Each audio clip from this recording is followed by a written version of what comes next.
আজকে আমি বাটা মাছের ঝোল করব আলু বেগুন দিয়ে। এইটাকে তেল দিয়েছে, সর্ষের তেল। তেলটা খুব গরম হয়ে গেছে আর আমি মাছগুলো নুন হলুদ মেখে রেখেছি।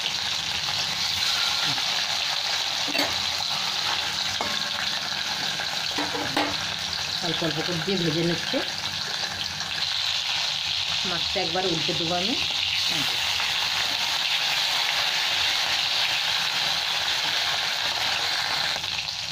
মাছটা ভাজা হয়ে গেছে, এবার আমি উঠিয়ে নিচ্ছি।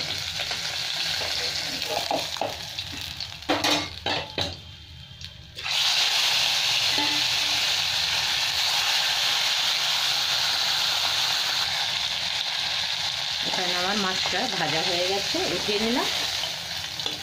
এবার এই তেলের মধ্যেই আর একটু তেল দিচ্ছি আমি, দিয়ে বেগুন আর আলুটা ভেজে নেব।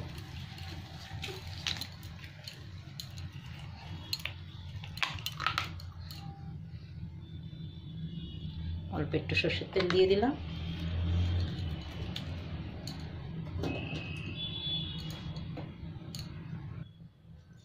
বেগুনগুলো ভেজে নিচ্ছি।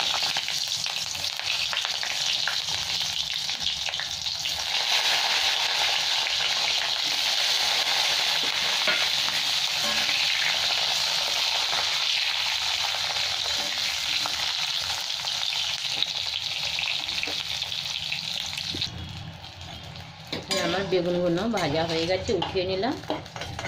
এই তেলের মধ্যেই আলুটাও ভেজে উঠিয়ে নেব।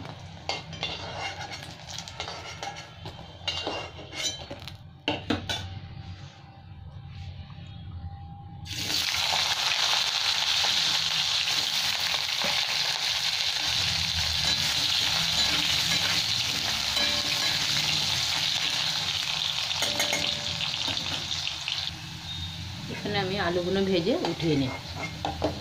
এই তেলের মধ্যেই কালো জিরেটা দিয়ে দেবো আমি।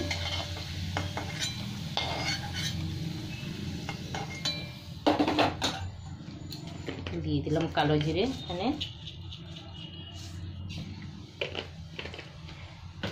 সাথে একটা টমেটো দিয়ে দিচ্ছি।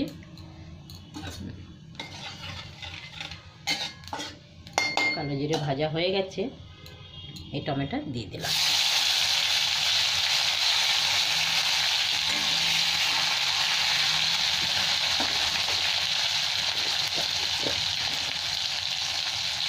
অল্প একটু নুন দিয়ে দিলাম। এখানে টমেটো ভাজা হয়ে গেছে, এবার আমি এক এক করে মশলাগুলো দিয়ে দিচ্ছি তেলের মধ্যে। হলুদ দিয়ে দিলাম, এখানে জিরে পাউডার দিলাম, ধনে পাউডার খুব অল্প একটু, আদা চামচ, আর এখানে কাশ্মীরি লঙ্কার গুঁড়ো দিলাম। একটু কালার এসে যাবে।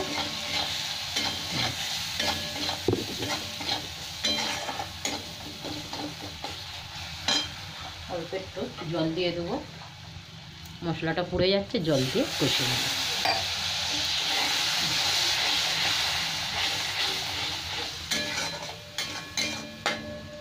এবার আমি ভেজে রাখা আলুগুলো দিয়ে দেব।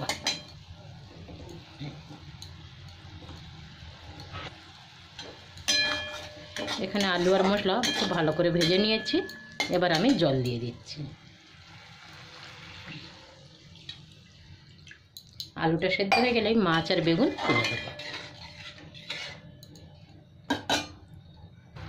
এখানে ঝোল আমার ফুটে গেছে, কাঁচা লঙ্কাগুলো চিড়ে রেখেছিলাম দিয়ে দিলাম। এখানে আমি মাছগুলোও তুলে দিচ্ছি, আলুটা সেদ্ধ হয়ে গেছে।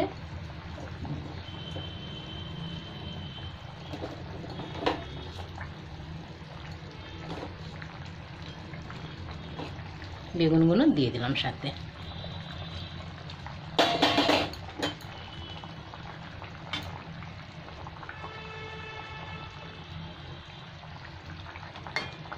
আর 1-2 মিনিট ফুটে গেলেই আমার মাছের ঝোল হয়ে গেছে।